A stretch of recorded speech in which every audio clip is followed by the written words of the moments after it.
Starting off the new year, reminiscing on the things that made 2022 one of the goofiest years in sports history. What's going on, Flex on Family? It's your boy, God's favorite host with the moist, back here on the only place giving you sports. How you want it, Crevonte? When you need it. And we're here today for a special recap on the year of goofiness that was. Of course, the voice of reason, the Commandalorian, captain of the goofy ship, Crevonte Bebe. What's going on, brother? Hey man, ain't too much, man. We do this an annual thing that we do, and I'm excited to get into it. And of course, having you just to right the ship as well. Hey man, I appreciate riding shotgun on the goofy train, on the goofy ship.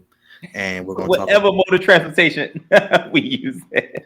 hey man, it's like DC transportation. It's free now, so cost nothing. Word. Let people know what you do each week and what we're here to do today about your goofies of the week and what we present. I guess this is our second annual goofies of the year. But before you go, got a very, very special guest who wants to say hello. Oh, okay, cool. Oh, yeah. Indeed. Goofy. Indeed. Glad he was able to make it.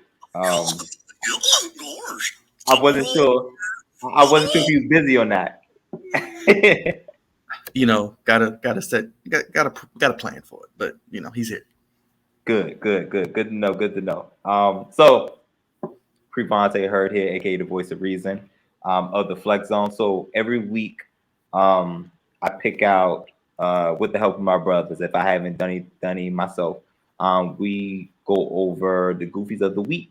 I have a segment each week towards the end of the show called Goofies of the Week, and I just point out what some things or people or things, just things in general that happen that I thought was goofy for the week. And I have two cards, which I happen to have right here. Have two different levels of goofiness. We have low level goofiness. Sometimes I associate it with the team. Probably Jet Green for this year. It was Packer Green for a little bit, but it looked like they are turning things around. So it'll probably be Jet Green. That's my low level goofy. Usually low level goofy, we laugh at it. It was funny, something that was funny, something that we pointed out. We laugh, we kiki, and we usually leave it at that, in the hopes that it does not grow to become a higher level of goofiness, which turns it red. And it is definitely, listen, I'm gonna leave the Falcons alone. It's all Cardinal red.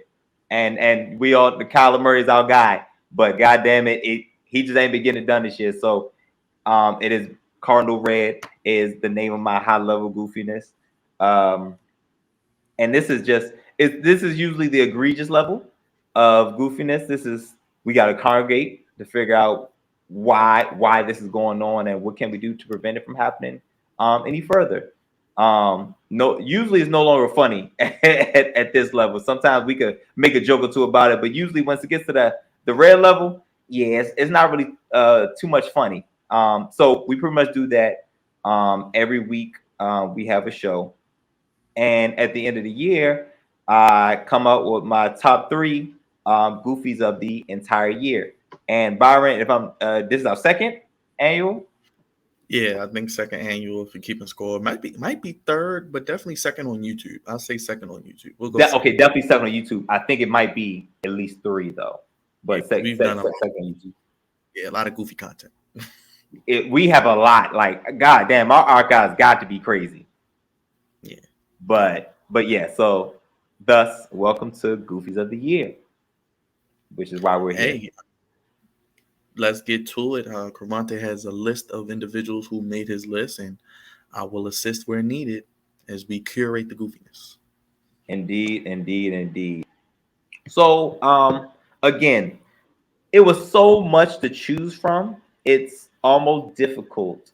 Well, not to say it's almost difficult. It is difficult to break it down. To bring it down to just my top three, because again, so many to choose from. But I'm pretty sure if you've been watching our shows, you probably have a good idea of who's going to be my number one.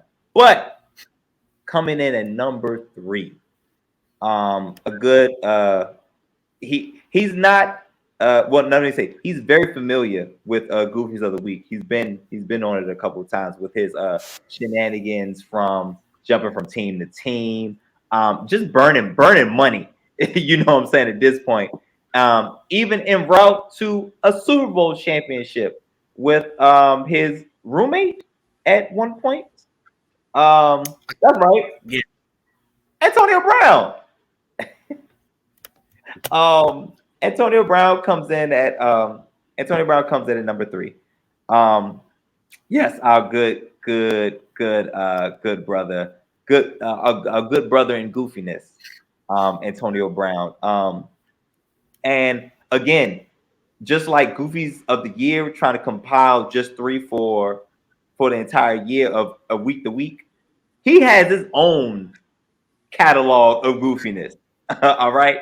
But I chose one in particular, and this was after all the shenanigans and him running off the field. Well, let me backtrack a little bit. This is after, calling his GM a cracker. This was after, frozen feet. This was after his stint with the Patriots. This was after Tom Brady moving him into his house, winning the Super Bowl, all that. Even after the shenanigan at the Meadowlands, where he took his pads off and his jersey off and ran off the field, with bare chested. Peace out to the fans of the Meadowlands, who were the New York Jets at the time. But he had a very interesting quote after he was done playing football. Granted, I don't believe he's officially retired yet, but this was a little bit after he was playing football. This is early August 11 of 2022. Was he on a team at any point in 2022? The beginning of 2022? Like, I think the Jet situation happened at the beginning of the year. I think of early 2022. I think January 2022 is when it happened. Okay. So according to the timestamp, this was before. This had to be right before the game where he did the peace out. So I stand corrected. I actually have it. It's right here, August 11th, 2022 at 3:40 p.m. For those that want to see the time. He has a very, very interesting quote. And I could not get past it. And I can't even believe it didn't pop into my mind immediately. But AB writes, and I quote, "My biggest regret in my career doesn't involve calling my GM a cracker or showing up to Raiders camp late in a hot air balloon with frozen feet or throwing rocks at the UPS driver. And it definitely doesn't involve taking my shirt off and doing a victory lap around the Jet Stadium mid-game while throwing up the deuces. My biggest regret is that I'll never get to see me, Antonio Brown," there you go, speaking in third person, "play a game live. Sure, I can watch the game afterwards, but I can't imagine what that was like for you all to see something like that. Like watching the Beatles or Jesus perform at Red Rocks."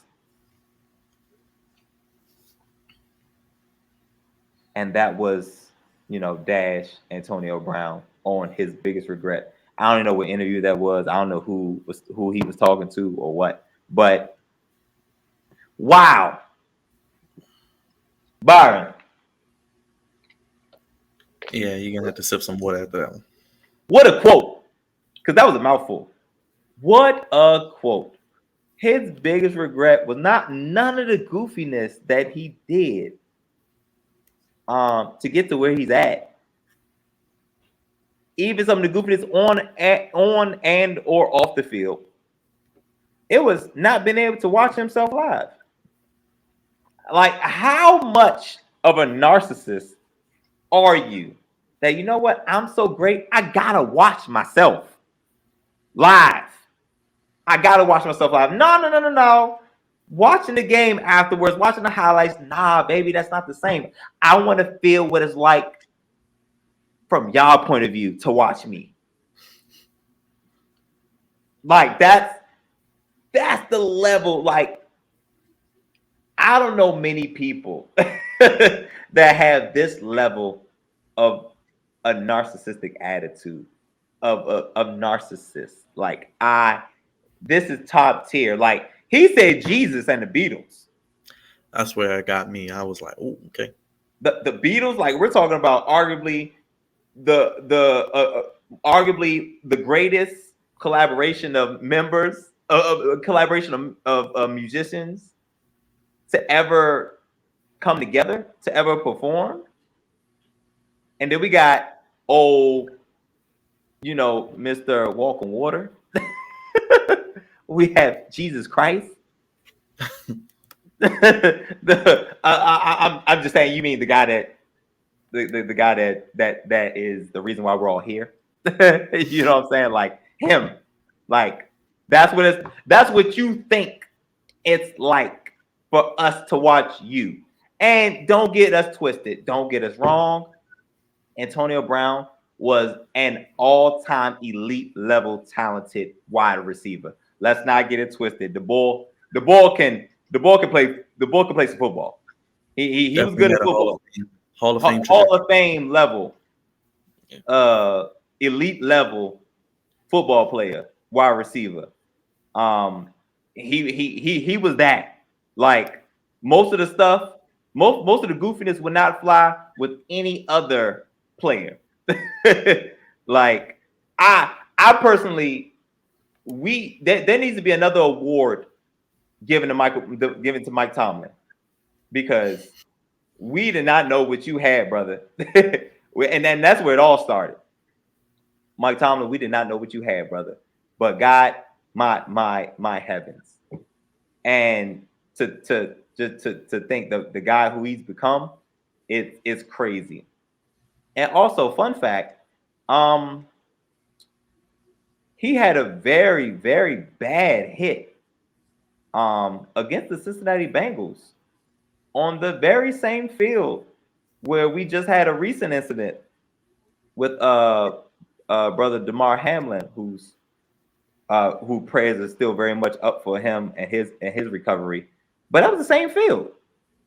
A lot of things happened on the Bengals field, and that was in a crucial game. Yes. I feel like all of the games had some type of implications with them. Because wasn't Ryan Shazier? Shazier was a Monday night, I think, or a prime time, and I think the AB was a playoff game. Yeah, I believe so. I believe so. But I just say that to say, because that's probably where the goofiness. Like I'm not gonna say like he probably was always this type of person, but a hit like that, it screams CTE, and those two handcuffed together, you get this. Narcissist of the year goes to Antonio Brown, and I don't think it's really close. He said it would be like watching Jesus.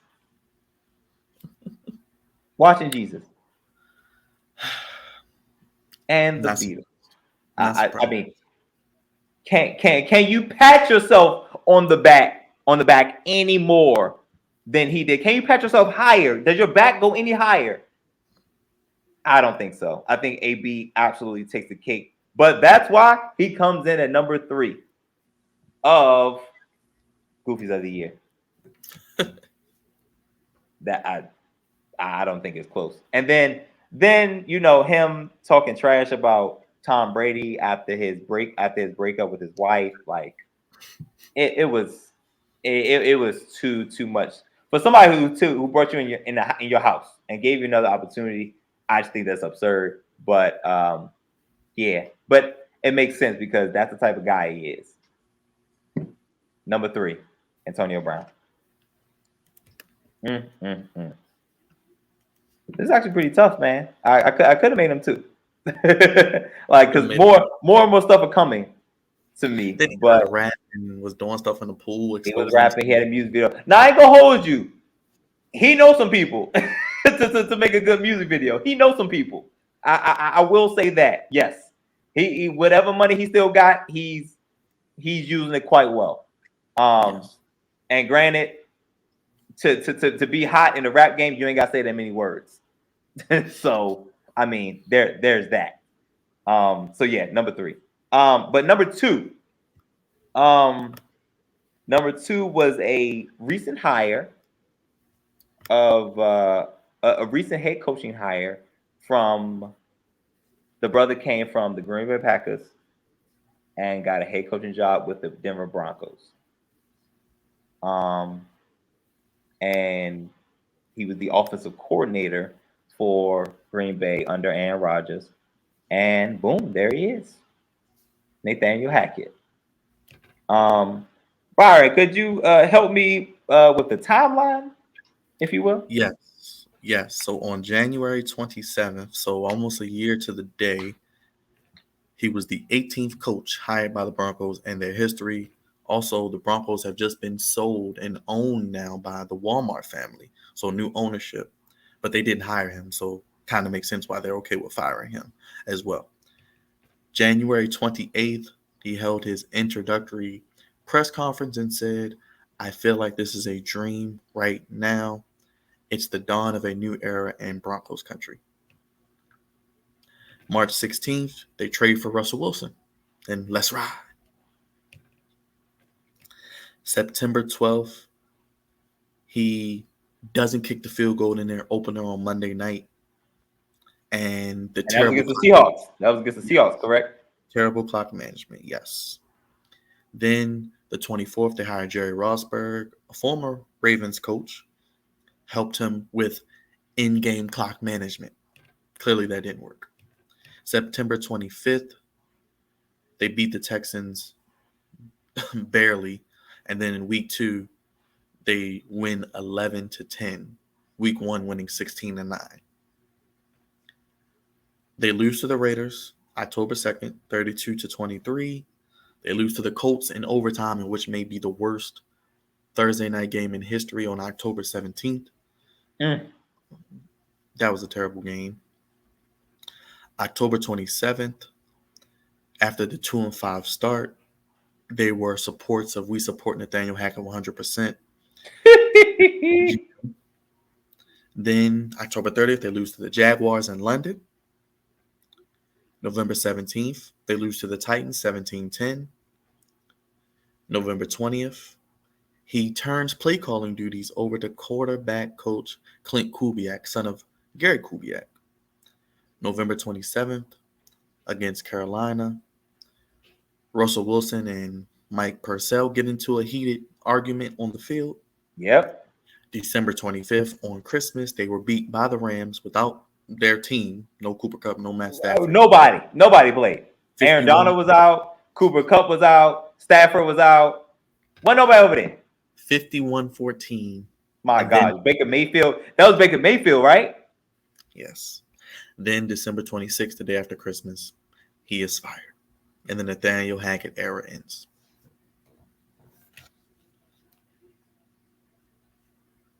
So I don't know where to start. So I just think, and we've covered this game long enough to know that, hey man, it's just some coordinators that should not be head coaches. I just straight up, some coordinators should not be head coaches. Now, I would say this to try to, I guess, throw a bone potentially. There was rumblings that Aaron Rodgers was supposed to go to Denver.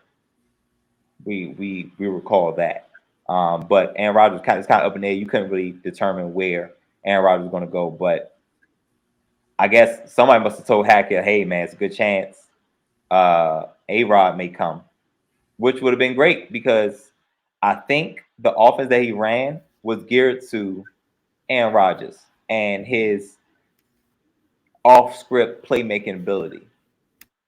And Russell Wilson, with him losing a step, doesn't have the quite as much off-script playmaking ability as we saw. So to throw him a bone, possibly. But it's some guys that shouldn't be head coaches. And they fired, was that week 15? he probably lasted 8 weeks longer than he should have. Being totally and completely honest, like how poorly he mismanaged week 1 in Seattle was like I know you're familiar with the game of football and how it works. Like I know you watch head coaches and how any game ends. We know, hey, it's probably a good time to call a timeout here. All right, run it down to 2 minutes. All right, fake snap. I mean, let's try to jump them off sides, but we're not gonna snap it. Like things like that. And he was just botching everything. And it's like, yo, between him and Russell Wilson, or at least Russell Wilson's familiar with in-game situations. Even if Nathaniel Hackett doesn't know, Russell Wilson should be able to cover for him, right? But unfortunately, Russell Wilson is not that type of guy. Even in Seattle, he wasn't that type of guy to really call his own shots, like that. And I don't know if that was like trying to build trust or whatever, but it ultimately made everybody look bad because they go up there and they lose. They lost week 1 to the Seahawks, if I'm not mistaken, because of the poor in-game situation adjustments and all that. And I have never, ever in my days, and granted I ain't been here that long compared to our brother D and Raj and all that, but I have never heard of a coach having to hire somebody specifically for time and clock management. I have never, ever. And honestly, it looked like it didn't even work. And he's an interim coach now. And he don't look like he know what he's doing. No. Listen, and it's crazy because I feel like everybody in that building knew, like, and I'm not one to fire people off of one bad year, but he looked like he was in over his head the entire time, like the whole time. Like even, like I said, week one was bad, real bad, and I'm like, ooh, all right, well it's week 1, right? Week 1, the wild stuff happens in week 1, but it didn't stop. They wasn't scoring no points. The offense looked out of sync. He looked lost on the sidelines. Russell Wilson looked lost. And everybody just looked bad collectively. Well, except for the Broncos defense. The Broncos defense looked good this year. But offensively, Russell Wilson, Hackett, everybody just looked bad. And I've never seen somebody like, yeah. It's almost like he lied. He lied on his resume to get the job, interviewed well, and figured out and I guess thought he can train on the job, learn as he goes. But unfortunately, there's only 32 of these positions. If you look bad at it, you will. We all gonna know. If you look bad at, there's a very, very exclusive job. It ain't but 32 of them. If you look bad at it, you're gonna stick out like a sore thumb. And I feel like I know Nathaniel Hackett stuck out like a sore thumb. He could have been fired in week 8, and I'd have been like, yep, I get it. But of course, nobody's gonna be absurd and do that. Like you would have had to do something Urban Meyer like to get fired, that early. But he straight up did not know the job. Like I feel like it was too much on his plate. The plate was too big. The moment was too big, and it just didn't work out for him. I think he needs to go back to being an OC and not inspired to be a head coach anymore. Matter of fact, who's the offensive coordinator in Green Bay? I don't even know. But Clint Kubiak, the son of Gary Kubiak. Oh, really? Oh, okay. Yeah. Well, yeah. I don't know if that job. I don't know. Maybe he can consult or something. But I don't know. But you as a head coach, between you and Josh McDaniels, I'm like, ugh. And Josh McDaniels, and the thing about Josh McDaniels, he already had a stint. But you just look bad from the beginning, like the get go, and it was bad to watch. Like I'm literally sitting here thinking like, yo, is Russell Wilson this bad? Like, did he fall off this bad? There's no way without no major injuries that Russell Wilson fell off this bad. So, I mean, you paying Russ all this money. The Walton family can't undo that. Right. But what they can do, you can fire the head coach because he does look inept and he looks like he's underwater. So yeah, I think that was the easy one to call. Nathaniel Hackett getting about it. But listen, man, the Broncos front office ain't been doing too well lately, man. I mean, John Elway finally giving up the reins, or did he really give up the reins, or was that a facade? Was that phony? I doubt it. He's still not really, right? Because he didn't pick how many quarterbacks and they all flopped.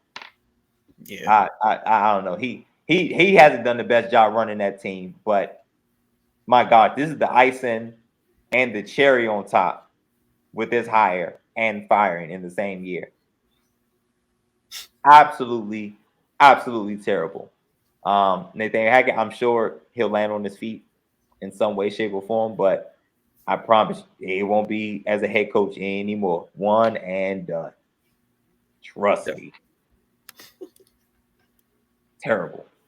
And ladies and gentlemen, number 2, Goofy of the Year, the hiring of Nathaniel Hackett being the head coach of the Denver Broncos. And we were saying like they're a quarterback away. We kept saying they're a quarterback away. They get Russell Wilson. All snap is up. Now Patrick Mahomes got competition. Justin Herbert and Charles got competition. Got more competition. No, Patrick Mahomes is not worried about nothing what's going on in Denver. Nothing. And the Seahawks have their first round pick. On top of that, as bad as the Broncos are, it's going to be a top 5 pick for the Seahawks. Yeah, looking like potentially a top 3. So we'll see.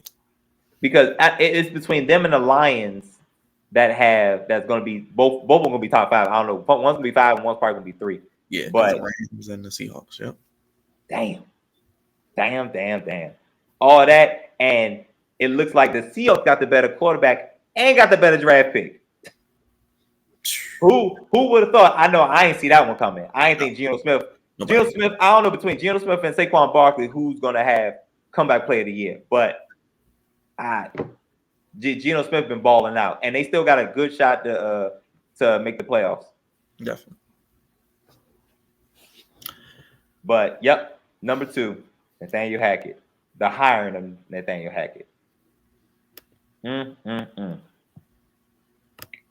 Now, ladies and gentlemen, for those of y'all that know me and watch this show with any type of frequency, you know that I am a fan of the Washington Commanders. And granted, Byron, put your damn hands down. I don't even know how long I can say that because they are finding ways to irk my soul. Now remember, I've been on record. I've taken a break from the Wizards. I had to take a break when the whole Russell Westbrook mess happened. I took a break. I needed a break until y'all figure yourselves out and let me know what y'all gonna do. The Commanders are pushing me there. They're seriously pushing me there. All right. So, without any further ado, the number 1 spot, Goofies of the Year, goes to my team, my home team, the Washington Commanders. I'm gonna be a little long-winded, guys, so buckle up. Water.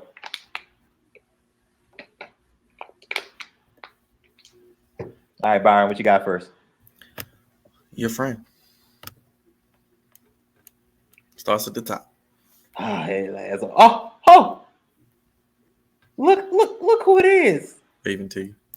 Is that old Danny? Is that Daniel Snyder? Danny Snyder? Is that who that is? I hope he's waving goodbye. I hope that's what that hand's for, because I can put mine up like, all right, see you later, good brother. Because we got some takers. I don't know if you know, Byron. We got some takers that's willing to drop that bag on them, and I think it's gonna be upwards of around $7 bills. And it's it'd be worth every dime to get this brother up out of there.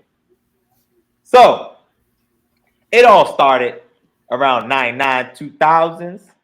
That's back when Juvenile was making that infamous song that we all know and love. But around the same time, this brother bought ownership of the Washington Redskins at the time.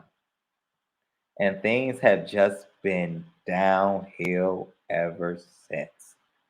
It's really bad. It's really, really bad. And it's funny because, Byron, I don't know if you know this. I don't know if the people know this. I didn't start watching football I was about 9, 10. And I was born in 1990. So I started watching football right around the time Daniel Snyder became the owner of the team. Ruined your And childhood. I feel like it's been a dark cloud over this franchise ever since. I mean, going back to arguably, not even arguably, I'm gonna say it. The worst free agency signing ever.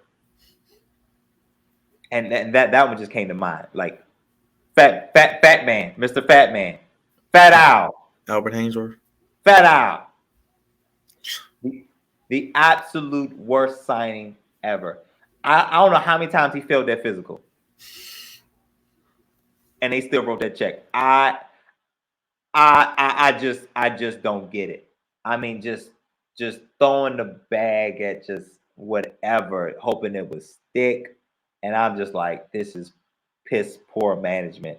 Like, you could tell it was him making all the decisions. Just bad. The RG3 fiasco. When we had the Shanahans as our coach. Now, mind you, great signing, great pickup with the second overall pick, but god damn, what did we give up to get him? We gave up a small ransom to move up with the damn St. Louis Rams at the time, to move up from 6 to 2.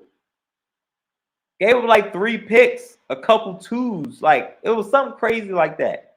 And granted, RG3 was it, but only for a year. We had that lightning in the bottle that won 2012 season, and just never caught wind after that. But then in the same draft, which was also very goofy, we picked another quarterback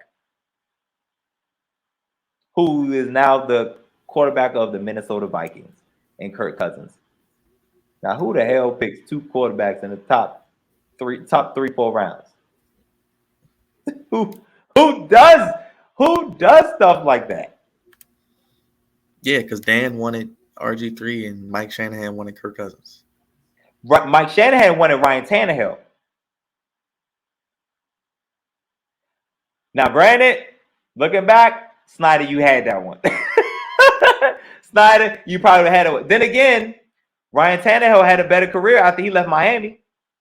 So Shanahan might have had a plan for Tannehill. Who knows? But I do think the better talent was the Heisman Trophy winner, Robert Griffin III. Like, I don't think Snyder, you hit on that one. Now, the ransom you gave up was a bit much, but I don't think it was hard to get many people behind you over RG3, Ryan Tannehill. Needless to say, Shanahan was like, "Well, I'm gonna get my next guy, get Kirk." And there we go. I think Kirk was he third in the third or fourth round, something like that. Fourth round, I believe. Yeah, because that's what great franchises do. We pick two quarterbacks in the same draft, one of them being the second overall pick. That's how we do. That's how we operate. Goofy. And then now we go into, there's a bunch of goofiness to speak on from the field, from on the field perspective, but the off the field, scandal after scandal after scandal. I don't know what type of ship he was running, because I mean, folks coming out the woodworks, I'm like, yo, he created an unfit, an unsafe environment. Folks was feeling harassed. Mainly women was feeling harassed. And it just one thing after another. Because, hell, the Redskins football team, Commanders, whatever, they never really had a good back-to-back year. But I feel like on those years that where it was bad, it was real bad. Because that's where all the goofiness came out. Women came out left and right. Now word got out that he wasn't being accommodating to the visiting team's owners or the visiting team's the team in general, making them pay for ice and all types of stuff. Like, he was just being very, very petty. Very, very, very petty. And I'm like, why? How could somebody with so much money be so cheap? That's how they stay rich. I guess. I thought it was taxes, but I guess. Like, whatever. But he was in the news for all the wrong reasons. All of them. All the wrong reasons. He was being investigated. Apparently he was keeping receipts. He was holding out money. I don't get it. Move the team facility. Well, move the stadium to Landover, Maryland, FedEx Field, and just let it fall apart. Absolutely let it fall apart. All the way to the point where you got busted pipes, sewage falling on fans. I tell you, I hope they get in a bag. I hope they get in a bag for that mess. I hope they out here getting a bag, because that was trash. Or better yet, no pun intended, it was some shit. It was real bad. All the way to, I mean, it didn't matter what visiting team came to town. They outnumbered the Washington fans every time. It's like, yo, whose home game is this? And also, fun fact, guess whose stadium concessions cost the most when it comes to beer? Commanders, Redskins. Yep, them. I think it was funny. I think it was like them and the Jaguars or something like that. And I'm like, okay, like, how? Why? Why would y'all even support? Never mind. Folks are not supporting the team, because every time a visiting team comes, they outnumber. So teams are not supporting, and you're not giving no other incentives to come. You got a trash product. You're a trash owner. Teams coming in here and trashing us. Why would I come leave the comfort of my own home to watch that? Right. Why? But there is light at the end of the tunnel, good people. We have some takers. We have some potential buyers. So hopefully we can all throw the hand up at Daniel Snyder and say goodbye for the last time. So and he will no longer be the owner of the Washington now Commanders, and we can move on and try to turn this organization around. Who you got next? More Commander stuff. You want to tackle the Come on, tackle. Pun intended. this one was this season. We'll kind of start go in order since we're doing the Commanders. You guys got a quarterback. Yes, terrible decision. Listen, I'll tell you before. I was totally against this, guys. I was totally against it. Now, just like AB, the talent is there. Not to the elite level, but he has talent. You know what I'm saying? Like, he was a huge reason why the Eagles was able to make that run to the Super Bowl. He had an MVP like year before he got hurt. But Nick Foles taking over and winning the Super Bowl might have been the worst thing that could have happened to him. Because he just was not right ever since. Then moved on to Indianapolis. Numbers-wise, had a decent season, but then fell flat on his face in that very last game against the Jaguars. And they missed the playoffs. So he's now one and done in Indianapolis. But who thinks it's a good idea to go pick him up? At $30 million, I think it was a $30 million cap hit or something like that. And gave up, I want to say, 2 third-round draft picks. Yeah. When all you had to do was wait. So you became a free agent because ain't nobody want Carson Wentz. What y'all running to the phones for? Wait till he becomes available because it was very clear that the Indianapolis Colts were going to release him if they didn't get any takers. But who comes to bite in? The goofy Washington football team or Commanders at the time. I don't remember at the time. Too many goddamn names. I don't know. I think it was right before the team name change. Right. Yeah. And we should have left him in the past. Wasted took up all the rest of our cap, and we had to give up 2 third-round picks. Now the best thing about it is that the incentive for them the 3s to turn into 2s probably won't happen because I believe he had to play 70% of the snaps, the offensive snaps, and one of the third-round picks or both of them will turn into 2s, something like that. So it's pretty safe to say the picks won't get upgraded.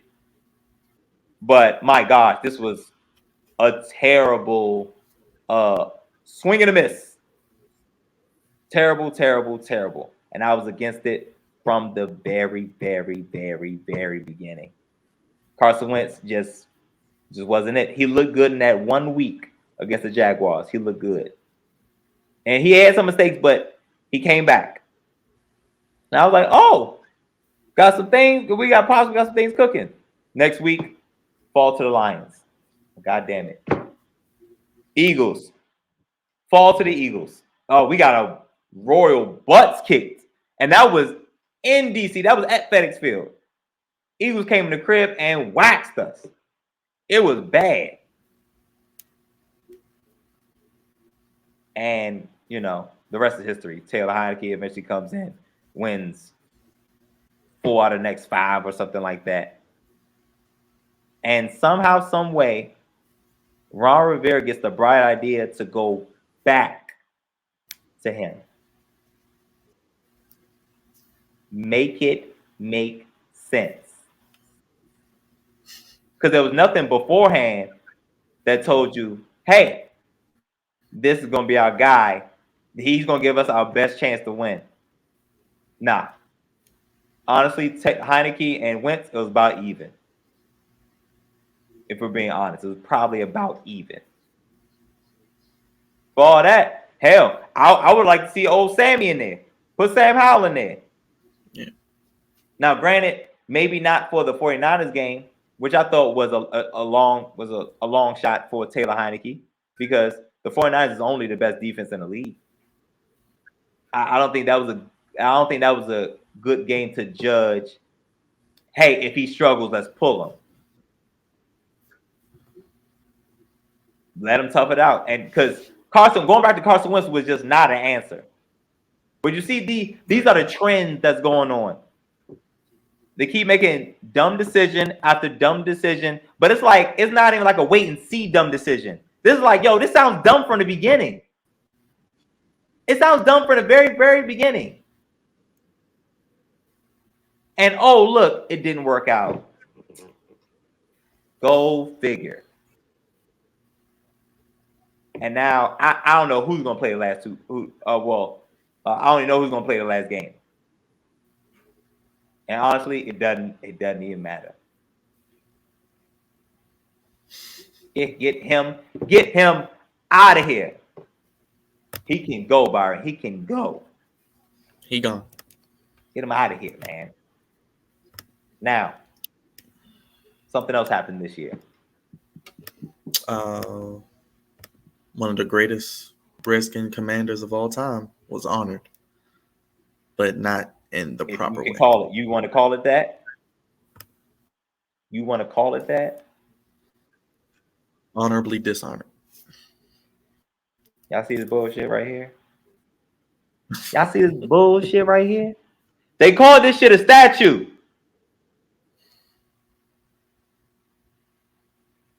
It looked like they took one of the mannequins from Express and was like, yo, let's put a jersey on him. Goddamn statue. Byron, we live in Baltimore. There's a statue at M&T Bank Stadium. Matter of fact, it's a couple statues down there. Yeah. That ain't no statue. Maybe, and I'll be damned if you call it a memorial. I'll be goddamn. That ain't it either. Like, how dare you? You invited this man's family for this bullshit. You invited this man's daughter, child's mother to see this. And I hope you showed them beforehand. Well, matter of fact, no, I don't know who it would look worse on. That you would see this twice. Because that's enough to say, I throw the middle finger up. Because that's not honorable. That's not helping our memory of Sean Taylor. Sean Taylor meant so much to this, to that community and that organization, that team. And that's the best y'all did. At this point, I'm hoping and praying for new management, and then we could do a real statue at the new stadium. Wherever that is. Whether it's in DC or it shouldn't be in that other place. Because that was another goofiness of Dan Snyder. Get buying that land and I call it Dumfries, but I think it's called Dumfries, Virginia. Dumfries, Virginia, Dumfries. I think it's pronounced Dumfries, but Dumfries because what the hell? So yeah. Well, I mean, it's probably not gonna be there because if he had a hand in on it, we gonna scrap all that. So yeah. He deserves so much better. His family deserves so much better. And this was a piss poor attempt to commemorate one of the greatest Redskins to put on a jersey. Life was very short-lived and cut short. 15 years later, this is how you choose to remember him and bring his family down to see it. Just egregious. Absolutely egregious. I'm so glad because I'm so glad I didn't go to this unveiling because I went to the one where they did his his thing on the ground when matter of fact it was against the Kansas City Chiefs because Patrick Mahomes' little brother was doing TikToks and all that goofiness on it. I went to that game,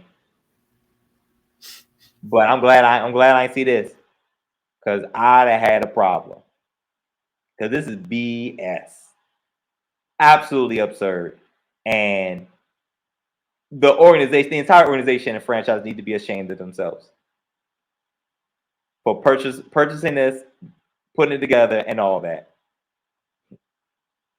And on top of that,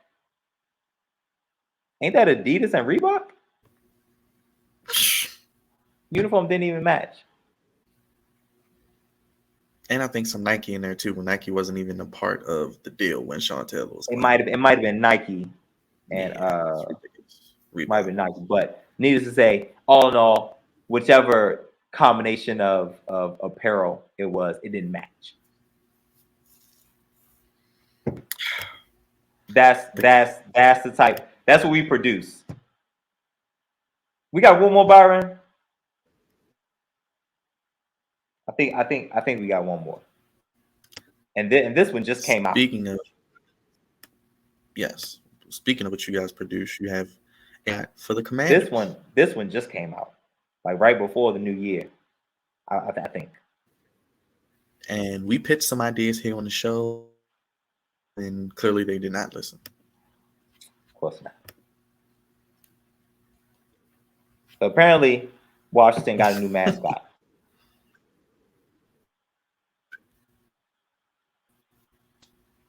No Commandalorian. Sorry, Crevonte. And that would have been getting something right.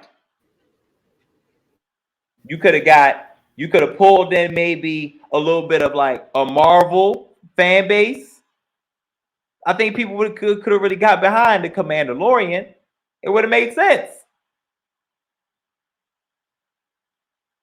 But you got Major Tutty. Is that who that is? Is that who that's supposed to be? Major Tutty. Now, Big pig in the city.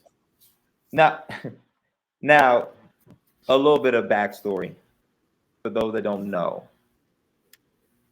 And this is by no means making it okay because it's dumb. It is stupid. But historically, in the 80s, when the Washington Redskins at the time was winning Super Bowls, they were winning it through their offensive line. Their offensive line at the time were known as the Hogs. So much so that they sold merchandise. Like folks had pig faces and masks and everything. It was a time. But that was a legit part of the fan base of the Washington Redskins at the time, and led by the Hogs. It's a really good top tier offensive line and they won a couple of Super Bowls in the 80s and went to a couple of Super Bowls as well. But now it doesn't fit. It's not the same. It doesn't fit. I like the big hats. I like that trend. I like the trend of the big hats. It's cool. It's different. Can't give the pig the hog. I can't get with it. He doesn't fit. Major Goofy. That's who it is. Major goddamn Tutty. Yes. Goddamn pig. Nah. I don't like the Commanders. I don't care. I didn't care for the Commanders as a name, and I hate this as a mascot. It doesn't correlate. It doesn't fit. And you throwing Major in the front of it doesn't help it anymore. I guess you're still trying to do the relevance to the military, the armed forces, Commander, Major, I guess. But another piss poor attempt that has failed before it even really started. Again, you guys see the trend. This is the goofiness that we see up front, and they still like, yeah, that's a good idea. Like, just about everything I talked about had to go through quite a few people. It had to go through quite a few yeses for it to get confirmed. And y'all all thought this was okay. The memorial for Sean Taylor. You got enough yeses for that to go through. Major Tutty, you got enough yeses for this to go through. Albert Hainsworth, you got enough yeses for it to go through. Carson Wentz, I think the room was probably split on that, but again, you got enough yeses for it to go through. I don't understand. I don't get it. I don't understand. I don't get it. And they're really testing my fandom seriously, because it's not funny no more. Like, I'm doing my best. I'm laughing to keep from screaming. Because that's how I'm getting through. Continuing to talk about it. But it's getting to be a bit absurd. So ultimately, all this is dumb. We need to clean house from top to bottom. We need to clean house. I mean, the very top to the very bottom. First things first, we got to sell this team.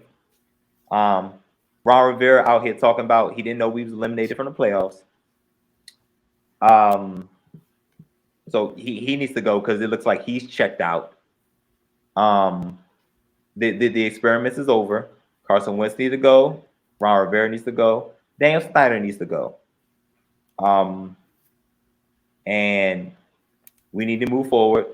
Have Sam Howell moving forward, and I guess we got Heineke as the backup, and go from there, because this is too much. It's too much, and it's too much goofiness at once. I've had to be talking for about 20 minutes. I don't know. I lost count. That's But that whole goofiness segment by itself. that's it. That's one. That's one by itself. And this is just a part of it for the entire year. But yeah, number one, the champions of Goofies of the Year goes to none other than the Washington Commanders.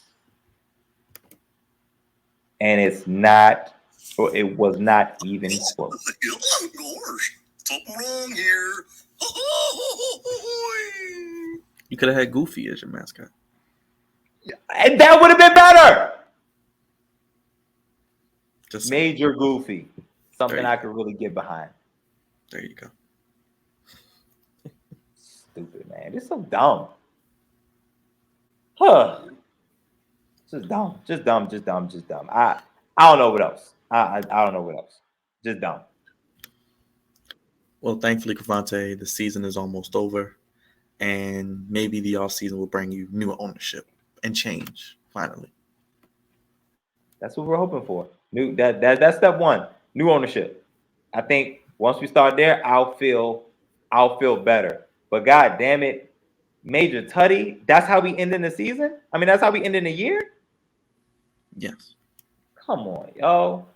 It's a all sour taste. All sour. It's gonna be sour until we officially sell the team.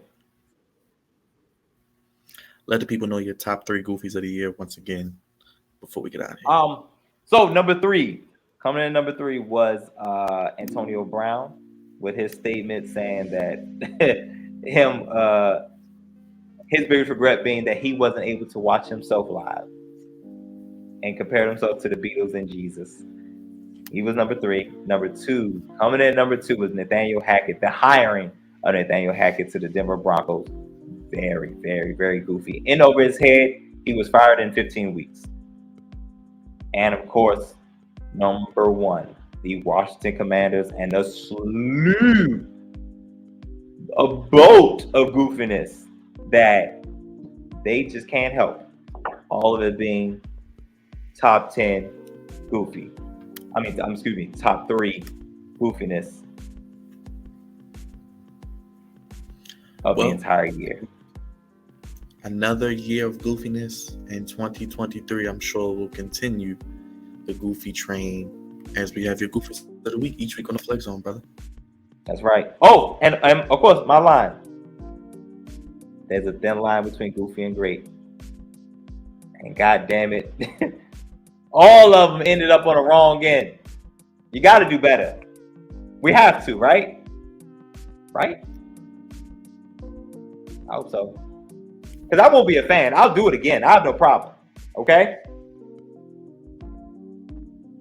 I'll take a break. You hit that subscribe button.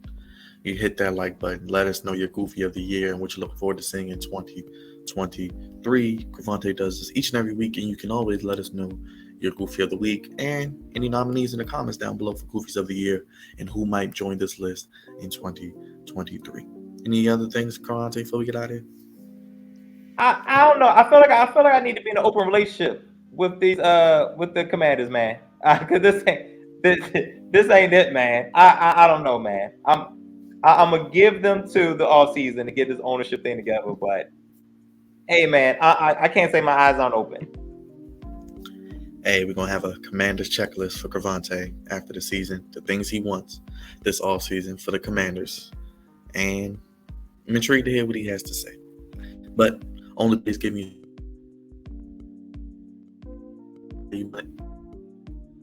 when you need it. It's the Flex Zone podcast every Monday, 10 p.m. Hit the bell, hit the subscribe button, hit the like button. Let us know your goofies of the year for the senior producer, Crevonte Herr, captain of the Goofy Ship, the Commandalorian, Commander's #1 fan, God's favorite host, the Moist, signing out. And we'll see you guys with more goofies and more content on the channel. Peace.